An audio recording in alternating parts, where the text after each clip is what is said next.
বহুদিন বাদ নিজ কণ্ঠে শোনাতে চলেছি আরও একটি ভ্রমণ কাহিনী। কৃষ্ণনগর বেলেডাঙ্গা মোড় থেকে কালনা শান্তিপুরগামী বাসে চেপে ভালোই আরামে এসে পৌঁছেছি দিগনগর বাজার চত্বরে।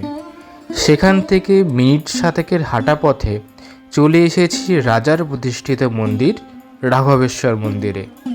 ভোলানাথের এই মন্দির দর্শনের ইচ্ছে ছিল বেশ কয়েক বছর ধরেই, তাই আজ বিকালটাতে বেরিয়েছি মহাদেবের এই পুরাতন মন্দিরের জন্যই।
মন্দিরের স্বাদ এই গর্ভগৃহের ভোলা মহেশ্বর, আর তার পাশে এই যে অফুরন্ত পজিটিভ ভাইবস যা মনকে শান্ত শীতল করে তোলে।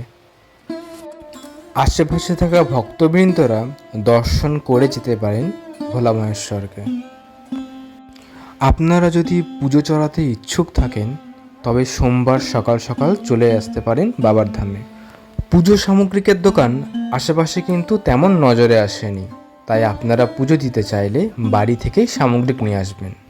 এই অতি প্রাচীন টেরাকোটা নকশা অঙ্কিত দেয়ালের গায়ে যেন লেখা আছে কত কত ইতিহাস।